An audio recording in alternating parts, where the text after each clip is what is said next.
Muy bien, estamos estudiando la palabra del Señor y estamos en la epístola del apóstol Pablo a los Efesios, capítulo 2, y el pastor Andrés se quedó en el versículo 10, ¿no?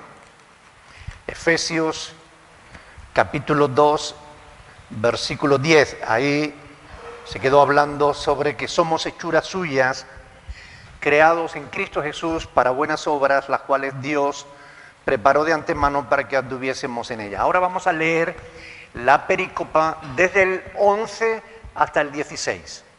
¿Ok? Vamos a leer los versículos del 11 al 16. Dice así, presten atención porque es muy interesante. Por tanto, acordaos de que en otro tiempo, vosotros, los gentiles, en cuanto a la carne, erais llamados sin circuncisión por la llamada circuncisión hecha con mano en la carne.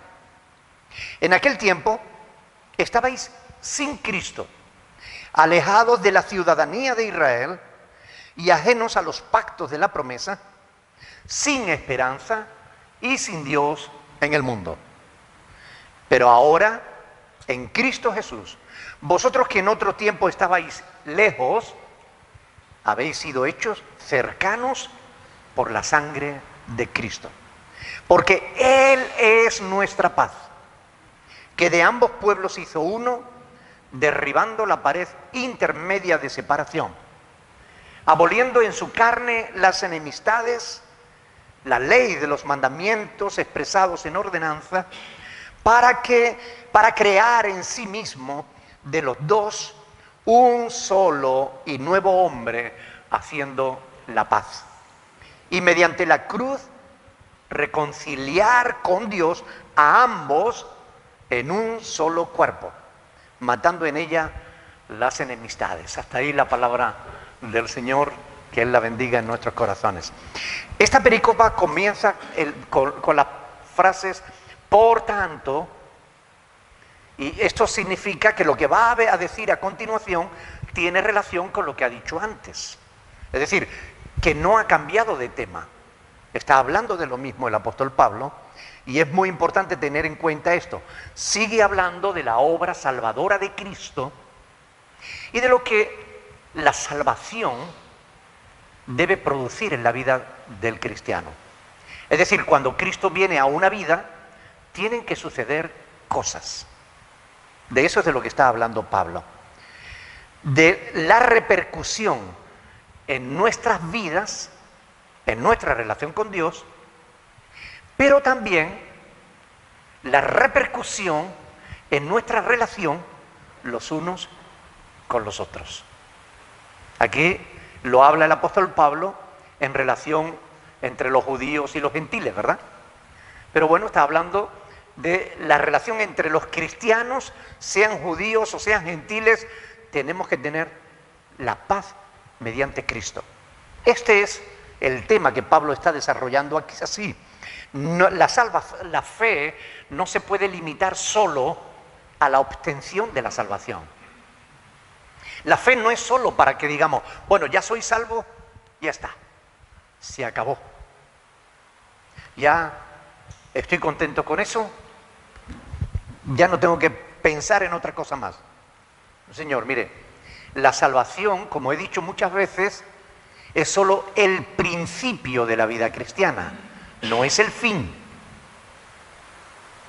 Cuando se enseña que el fin es la salvación, muchos pastores enseñan eso y entonces enseñan a su iglesia a evangelizar, traer gente. Cuando levantan la mano y se convierten, o cuando dicen que reciben a Jesús, ya el pastor se lava las manos, ya él cumplió. Porque ya si la salvación es el fin y ya es salvo, ya está.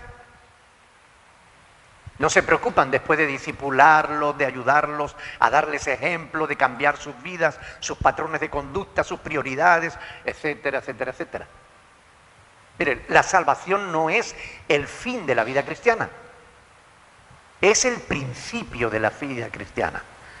El fin de la vida cristiana es nuestra glorificación con Cristo, cuando lleguemos a la boda del Cordero, donde allí estaremos con el Señor para disfrutar de nuestra comunión íntima por toda la eternidad.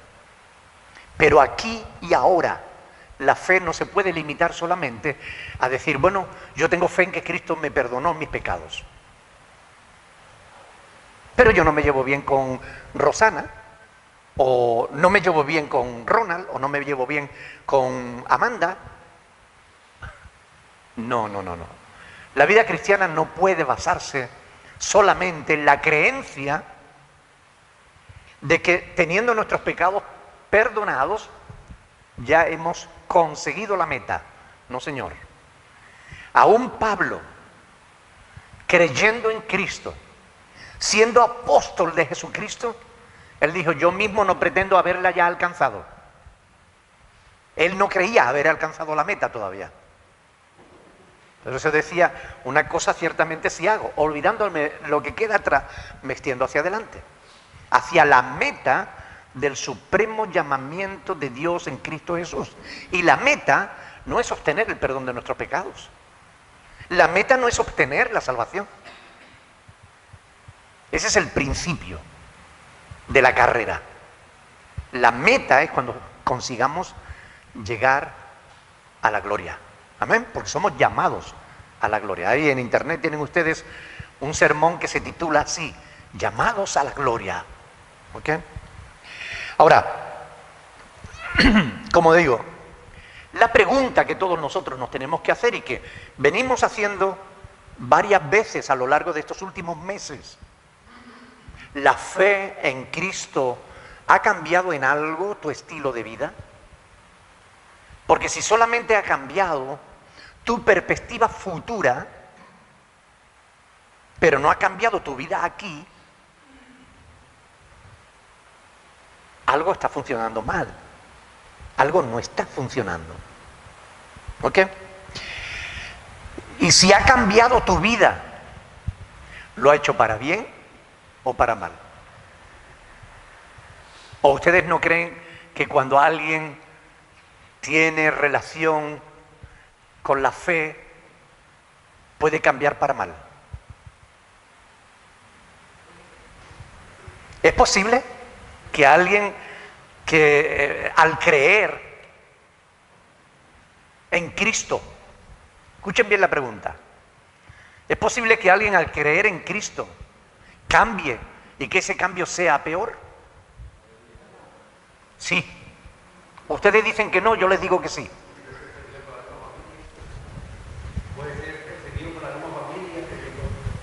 ¿Verdad?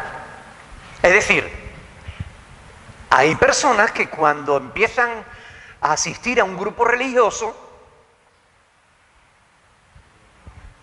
dejan de relacionarse con la familia, por poner un ejemplo. El hermano lo ha puesto. ¿Es verdad o no? Hay grupos religiosos que te aíslan de tu familia. Es la tercera o cuarta vez que vengo. Me siento muy bien viniendo. Y he tenido problemas con dos familiares que son una secta, me están engañando, desesperados. Y digo, ¿qué sectas? Y me están ayudando, primero ayudándome. Segundo, tengo todo bien. Y lo primero que digo yo a ellos, digo, si esto es una secta y yo me siento bien, con ustedes, con el tabaco, con el cigarro, con la cerveza, el alcohol, ¿qué es eso para ustedes? Cuando ustedes dejen eso, ya sabré yo si ustedes o moderno, porque no lo pienso dejar. Bueno, la hermana, para los que nos están viendo a través de las redes sociales y que no te escuchan, la hermana está dando testimonio de que ella desde que viene pues se siente bien y los familiares le han dicho que está en una secta, que tenga cuidado, ¿no? Que está en una secta, y ella dice que no, porque ella se siente bien y está mejor, ¿no? Que antes. Pero escuchen bien, déjenme decirles algo. Sentirse bien no es suficiente garantía de que no estemos en una secta. Hay que conocer las Escrituras y ver si lo que se enseña es conforme a lo que está escrito. Porque puede que se enseñe algo contrario a las escrituras, eso es una secta. Pero si lo que se enseña es justamente lo que dice la palabra de Dios, eso no es una secta. ¿Ok? Pero es posible que algunas personas, cuando empiezan a tener relación con algún grupo religioso, no solo se aísle de la familia. Por ejemplo, yo he visto personas que cuando han empezado a asistir a la iglesia, se han fanatizado. Ya van condenando con la Biblia, dándole bibliazos a todo el mundo en la cabeza, condenándolos. No puedes hablar de deporte porque eso no es de Dios, eso no está en la Biblia. No puedes hacer esto, tienes que hacer lo otro, no puedes. Se fanatizan. De modo que el cambio que ha producido la fe en esa persona no es bueno. Miren, si el cambio que produce tu fe en tu vida te aísla de tu familia o te fanatiza, no estás en la fe de Cristo. ¿Están de acuerdo o no? La fe de Cristo no te fanatiza. La fe de Cristo no te aísla de tu familia. La fe de Cristo no te cambia para mal. La fe de Cristo produce cambios en tu vida, pero para bien. ¿Están de acuerdo o no? ¿Sí? Adelante, Estelita.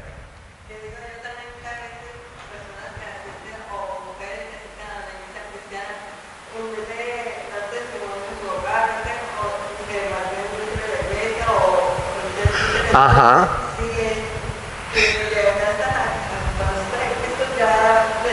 Claro.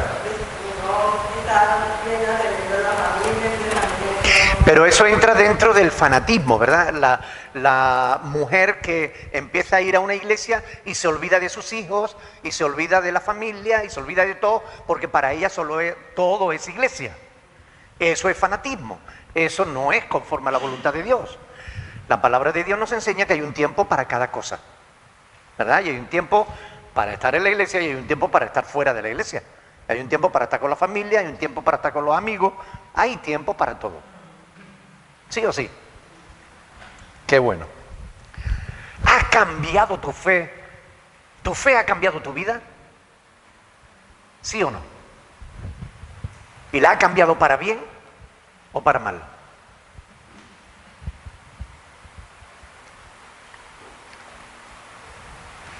¿Es pecado hablar de deportes?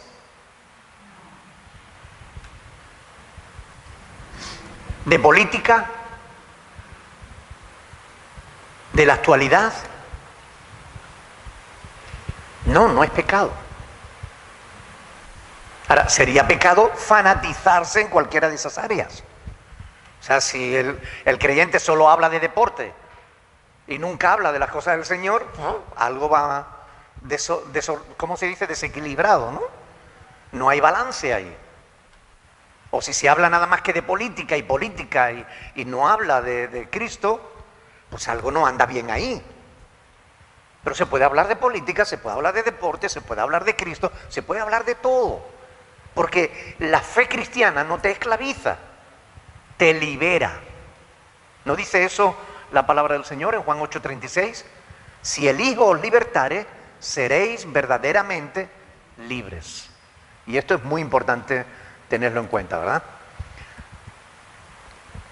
Como digo, si Cristo cambia nuestra vida, no la empeora, la mejora. De modo que si alguien empeora, ¿qué creen ustedes que está pasándole? Si alguien empieza a asistir a una iglesia y su vida empeora, ¿qué pasa? Que debería dejar de ir a esa iglesia, ¿no? Claro. Todos sabemos por las escrituras que los judíos no se llevaban bien con los gentiles, ¿verdad? Lo sabemos. De hecho, siendo sinceros, y a pesar de que hay cristianos que son muy defensores de Israel, El verdadero problema entre los judíos y los gentiles estaba del lado de los judíos. Eran los judíos los que tenían actitudes que no eran buenas. Y cuando las actitudes no son buenas, dificultan las relaciones. ¿Ok? ¿Ustedes creen que un cristiano puede ser racista? Puede, pero no debe. Muy bien. Claro, lógicamente. Ustedes conocen, ¿verdad?, la historia de los Estados Unidos, ¿no? El enfrentamiento que ha habido ahí racial por siglos. Tiene 2 siglos de antigüedad, pero en los 2 siglos han sido racistas. Y ellos se consideran cristianos. Los de un lado y los de otro. Los blancos y los negros. Pero se enfrentan. Son racistas. Y esto lo reconocen hasta ellos mismos. Ahora, no es correcto, ¿no les parece? ¿Debe un cristiano ser racista? Yo creo que no. ¿Recuerdan las palabras del apóstol Pedro en Hechos de los Apóstoles cuando el Señor lo manda a casa de Cornelio? Vamos a ir a ver ese pasaje porque es interesante. Hechos capítulo 10, versículo 28. Fíjate las palabras de Pedro cuando llega a casa de Cornelio. Vamos a leerlo desde el 27, ¿no?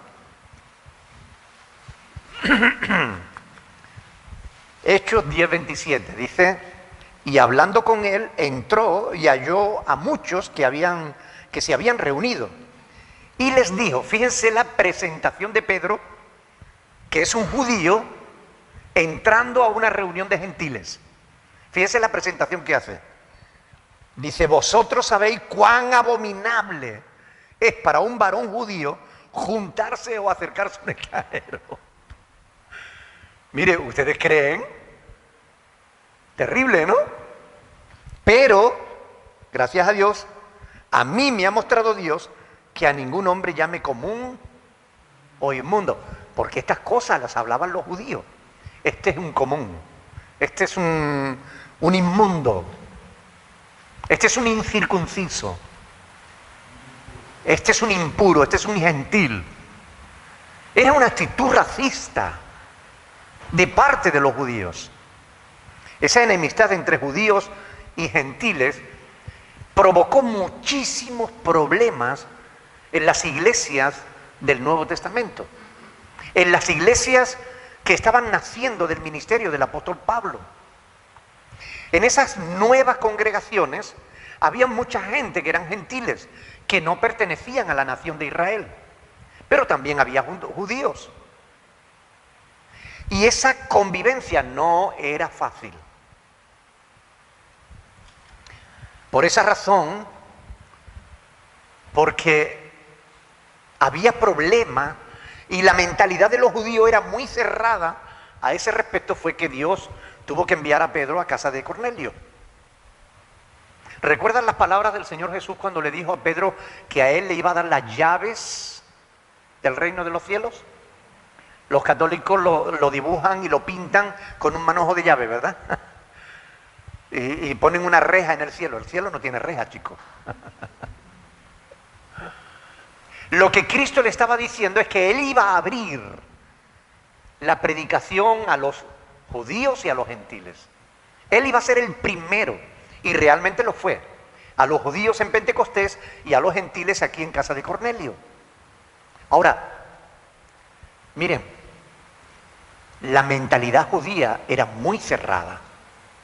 Y fue necesario que Dios se manifestara de una manera sobrenatural a Pedro para que él pudiera entender que debía tener relación con los gentiles, aunque no fueran judíos. ¿Recuerdan la visión que él tuvo cuando estaba en la azotea orando? Esto lo hemos estudiado en Hechos de los Apóstoles, ¿verdad? Dios hizo que él viera un lienzo, es una sábana, cogida de los 4 extremos, llena de animales considerados impuros. Y el Señor le dijo, mata y come. Y él dijo, no, Señor, jamás he comido animales impuros. ¿Cómo lo voy a hacer ahora? Y el Señor le dijo, lo que yo he santificado no lo llame tú impuro. Y eso fue por 3 veces hasta que él entendió que Dios le estaba diciendo que no debía tener esa mentalidad para con los gentiles. Estaba rompiendo barreras el Señor en su mente, en su corazón. Porque Dios no quiere barrera entre los creyentes. Ni raciales, ni étnicas, ni culturales, ni de ningún tipo. Dios no quiere barreras. Dios quiere que los creyentes nos podamos relacionar en paz y en armonía. ¿Sí o sí? Amén. Sin duda los judíos se consideraban mejores que los gentiles. Ellos eran el pueblo elegido. Los otros eran los bárbaros. ¿Ustedes creen que esas actitudes pueden perdurar hoy, en pleno siglo XXI, en la iglesia? Desgraciadamente, sigue perdurando, ¿verdad? ¿Han oído hablar a algún creyente de la gente del mundo? Es una expresión peyorativa, malsonante, es un menosprecio. Que yo no soy como la gente del mundo.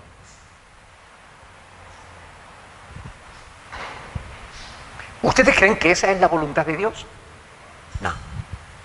Los cristianos somos llamados a amar aún a nuestros enemigos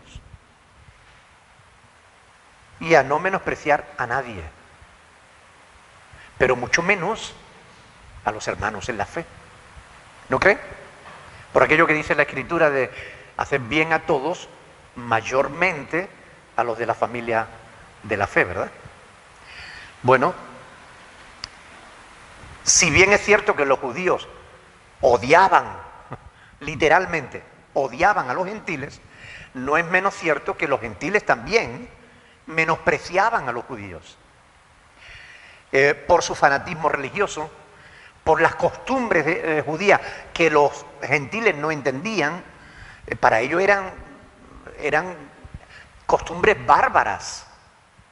Cortarle el prepucio a un bebé, eso para un gentil, para un romano, para un griego, eso era algo terrible, incomprensible.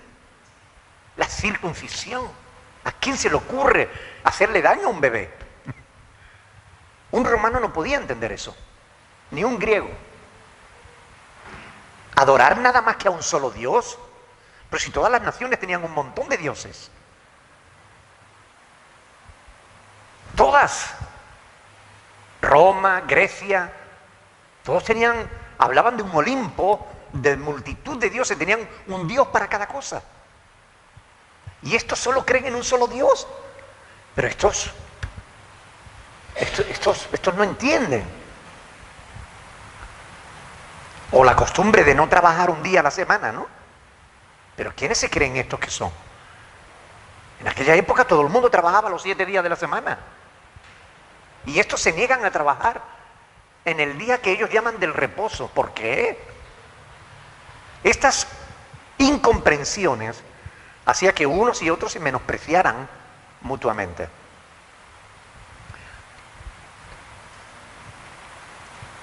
Ahora, en las nuevas comunidades cristianas, empezaban a convivir judíos y gentiles, costumbres distintas, tradiciones distintas, pueblos, incluso lenguas distintas. No era fácil conseguir el acople, conseguir la armonía. No era fácil. Aquí ya vemos personas de diferentes lugares del mundo. Cuando a mí me han preguntado, bueno, ¿hay extranjeros en tu iglesia? Le digo, no, mi iglesia es de extranjeros. No es que haya extranjeros. Lo que menos hay son gente de España. Lo sabemos, pero somos los menos. Tenemos colombianos, venezolanos, peruanos, bolivianos, bueno, de diferentes lugares del mundo. Y a mí me han preguntado, bueno, ¿y cómo haces para poder? Yo no hago nada. Es Dios quien lo hace. Yo me limito a enseñar la palabra de Dios y Dios, por el poder de su Espíritu Santo, es el que cambia las vidas, el que hace posible la convivencia. Es cierto que a veces hay cosas que corregir y para eso está la Escritura, que nos ayuda a ir corrigiendo lo deficiente. Cuando la palabra de Dios es predicada, cuando la palabra de Dios es expuesta, el Espíritu Santo nos convence de pecado, de justicia, de juicio. A cada uno en particular en aquella área en la que necesita ser convencido. Y nosotros predicamos la palabra y muchas veces ha ocurrido que alguien me ha dicho, uy, pastor, el domingo el Señor me habló de esto, de esto, de esto. Y yo dije, si yo no hablé de eso. Pero Dios le habló a esa persona de eso. La palabra de Dios tiene el poder, la capacidad de colarse dentro y de cambiar vidas, de cambiar cosas. Pero es la obra que Dios hace. Y viene otro y me dice, ay, pastor, lo que usted dijo de esto me habló mucho en esta área. Y yo digo, pues si yo cuando dije de eso no tenía nada que ver con esa área, pero a esa persona le sirvió en esa área. La palabra de Dios es viva y eficaz. La palabra de Dios, no la palabra humana, ¿verdad? La palabra de Dios. En realidad, Dios obrando por su palabra y por su espíritu en la vida de la comunidad. Porque Dios quiere que aprendamos a llevarnos bien. ¿O no somos hijos de un mismo Padre? ¿No vamos a pasar la eternidad juntos? Más nos vale aprender a llevarnos bien aquí. ¿No creen?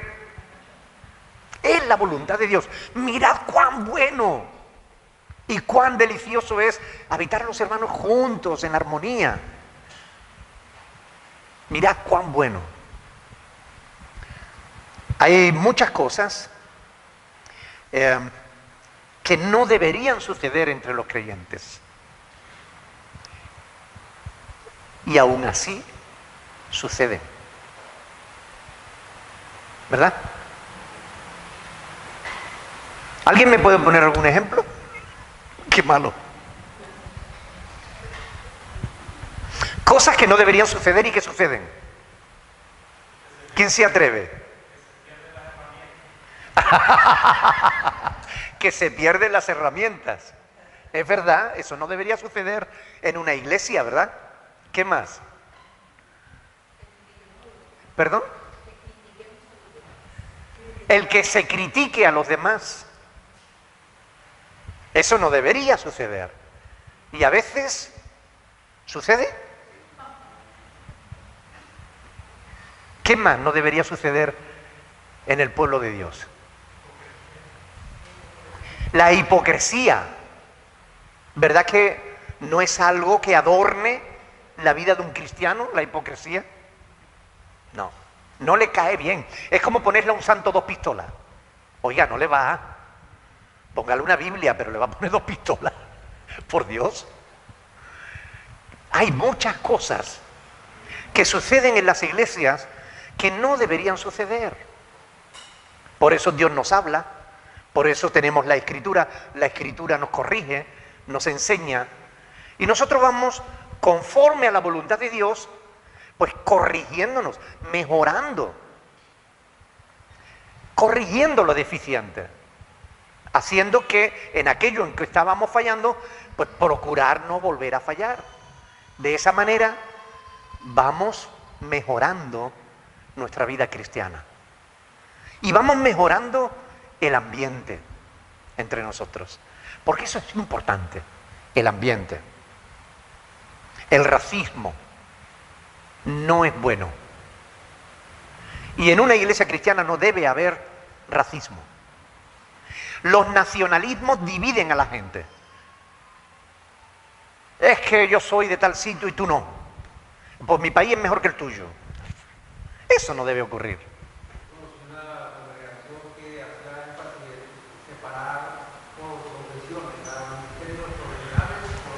¿Se imaginan? ¿Se imaginan una iglesia que separe a la gente por profesión? Es decir, a ver, los universitarios, los que viven en chalés, los que ganan más de tanto. ¿Ustedes creen que no? Hay iglesias que hacen eso. A ver, los que van a dar $1000 por aquí. Los otros que ni se levanten. Por Dios. Eso no es una iglesia. Eso es un lugar donde te toman el pelo. Pero hay cosas que suceden que no deben suceder y tenemos que procurar superarlas. Amén. Recuerden que todo ese tipo de cosas afectan las relaciones fraternales entre los hermanos. Y son falta de amor al prójimo. Y el amor al prójimo es el segundo mandamiento que resume toda la palabra de Dios. El primero es amar a Dios sobre todas las cosas. Y el segundo es amar a tu prójimo como a ti mismo. ¿Verdad? Y si fallamos en ese punto, no estamos cumpliendo el primero. ¿Saben por qué? Porque el primero, que es amar a Dios sobre todas las cosas, se cumple cuando nosotros cumplimos los mandamientos de Dios. El amor a Dios es el guardar sus mandamientos. Así que si no guardo los mandamientos de Dios y no amo al prójimo, tampoco estoy amando a Dios. ¿Qué estoy haciendo? Engañándome a mí mismo. Esas cosas no deben suceder. Tenemos que hacer lo posible por quitar de nuestra vida todo aquello que estorbe a una buena relación entre nosotros y Dios y entre nosotros los unos con los otros. ¿Están de acuerdo o no? Bien. Porque esas cosas son estorbo para la edificación de la iglesia. Judíos y gentiles pecan cuando se automenosprecian unos a otros. Por lengua, por cultura, por práctica religiosa, por cualquier motivo de ese tipo. Esos prejuicios no son dignos de un hijo de Dios. Porque dividen, rompen la fraternidad, rompen la comunión. Y va contra la voluntad de Dios. Ahora, eso no significa que no podamos corregir al que se equivoca, es decir, que no podamos estar en desacuerdo unos con otros en algunas áreas. ¿Ok? Mientras nos respetemos, podemos estar en cierto desacuerdo. E incluso, eso no significa, lo digo porque, por ejemplo, hoy fue, sí creo que fue hoy o ayer, no, hoy. Es que ya no sé ni en qué día vivo. Pero bueno, hoy o ayer, da igual. Una hermana me llamaba la atención por el hecho de que decía que yo insultaba a la gente por las redes sociales.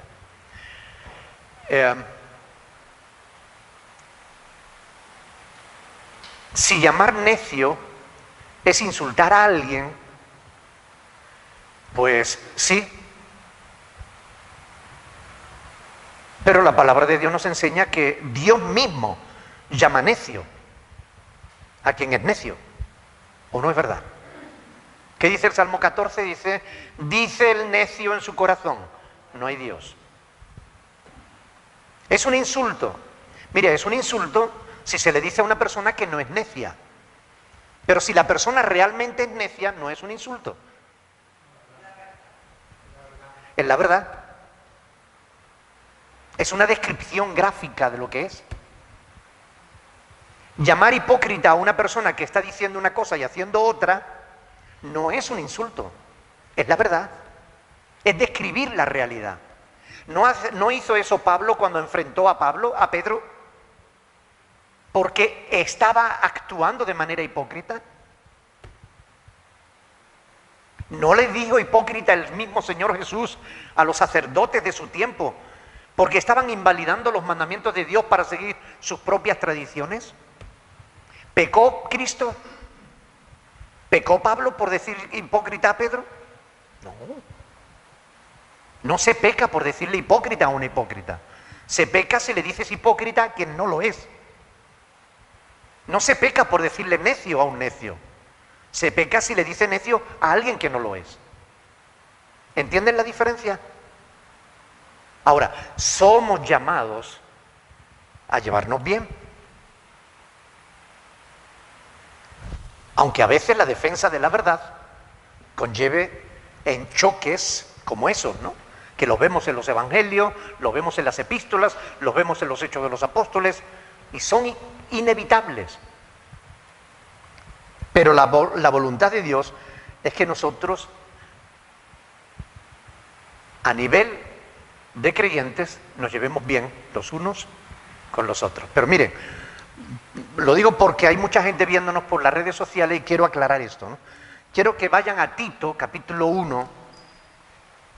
Tito, capítulo 1.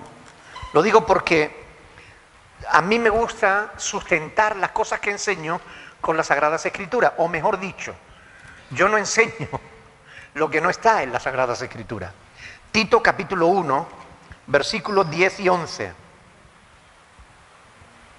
Fíjense las palabras que utiliza Pablo en esta epístola. Dice, porque hay aún muchos contumaces, habladores de vanidades y engañadores, mayormente los de la circuncisión, a los cuales es preciso tapar la boca, que trastornan casas enteras, enseñando por ganancia deshonestas lo que no conviene.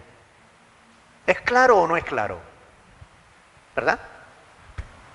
Es decir, Pablo está diciendo, está describiendo a algunas personas, les llama contumaces, habladores de vanidades, engañadores, los está insultando. No, los está describiendo, porque son así. Y dice, a los cuales es necesario tapar la boca. Si alguien dice cosas que no son verdad, hay que enfrentarlo y decirle, eso no es verdad. Y eso no tiene por qué romper nuestra comunión. Porque el que está mintiendo debe reconocer su pecado y pedir perdón. Y entonces la fraternidad no sufre. Pero si el que miente insiste en su pecado, entonces se crea un conflicto. Y a veces los conflictos son necesarios para que se vean quiénes son los de verdad y quiénes son los falsos. Eso es así, la palabra de Dios lo dice, ¿verdad? Pero somos llamados a la fraternidad. No hablamos de que no pueda haber diálogo, incluso de discusión de puntos controversiales. Lo que digo es que la intención de muchos de romper la unidad es algo que no debemos permitir. ¿Ok? De lo que hablamos es de que no debemos anteponer intereses nacionales, intereses culturales, es que en mi país se hace así. A mí me dijeron esto muchas veces al principio. Es que en Colombia hacemos las cosas de otra manera. Muy bien, váyase a Colombia. ¿Así? Es que mi pastor hacía las cosas de otra manera. Muy bien, dígale a su pastor que lea el versículo tal, para que sepa cómo tiene que hacerlo. ¿Cuál es el lazo de unidad que debe mantenernos unidos? La Escritura, la palabra de Dios. Si tenemos temor a Dios y guardamos su palabra, no va a haber problema. Toda discusión se acaba cuando se pone delante la palabra de Dios. O las personas que no quieren someterse a la palabra de Dios acaban enfadándose y marchándose. Allá ellos, Dios los bendiga. Pero la palabra de Dios es lo que debe primar. No es que en mi iglesia se hacía así, es que mi pastor hacía esto, es que en mi país se hacía de esta otra manera. Mire, no estamos en tu país, yo no soy tu pastor, el que era tu pastor, yo soy el que es ahora, y yo conozco la Escritura y te digo que esto es así porque la Biblia dice esto, esto y esto. Y la palabra de Dios es y debe ser la única fuente autorizada en materia de fe. La única fuente autorizada en materia de fe. ¿Qué significa eso? Significa que en materia de fe, relacionándolo con la fe, lo único que importa es lo que Dios dice. No cuál sea tu opinión o la mía, sino qué es lo que enseña Dios, qué es lo que dice Dios. Eso es realmente lo que vale, es decir, lo que está escrito. Cuando se cita la Escritura como está escrito, ahí ya se acabó toda discusión, porque hay que hacer lo que está escrito, si es que queremos seguir llamándonos cristianos, ¿verdad? Entonces, la unidad no puede ser en base a la hipocresía. La unidad no puede ser, no puede estar basada en la renuncia de lo que uno cree. La unidad a costa de la verdad no es unidad. La unidad tiene que estar fundamentada en la palabra de Dios. Y esto es muy importante que lo entendamos. Si queremos estar unidos, tenemos que estarlo en una misma mente, en un mismo corazón, en un mismo parecer, pensar todos una misma cosa. ¿Cómo se puede lograr eso? Aceptando los pensamientos de Dios y no los nuestros. Porque los pensamientos de Dios son más altos que los nuestros y Él sabe mejor que nosotros lo que nos conviene. ¿Sí o sí? Por tanto, lo que Pablo va a hablar en esta perícopa, y esta era la introducción, Dios mío, mi alma, se me ha ido el tiempo.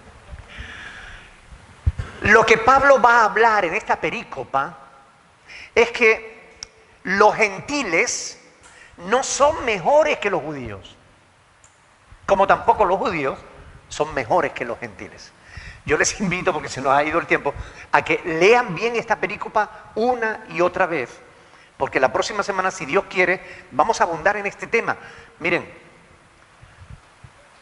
versículos del 11 al 16, Efesios 2 del 11 al 16, léanlo y reléanlo, porque de verdad que hay mucha sustancia rica ahí dentro de ese pasaje. Lo vamos a dejar ahí porque no nos da para más. Pero, ¿hay alguna pregunta, algo que haya quedado en el tintero?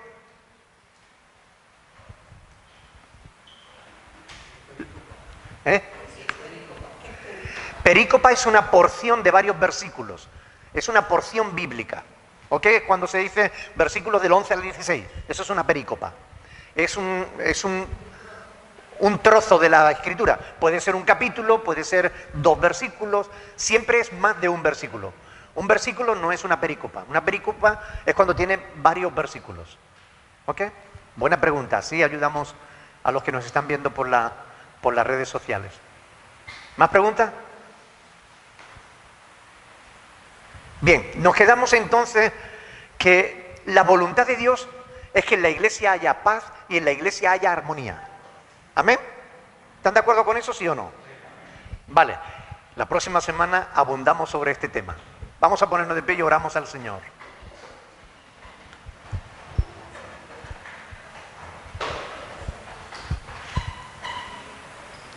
Muy bien, alguien por favor que quiera darle gracias al Señor por este ratito que hemos pasado meditando en su palabra.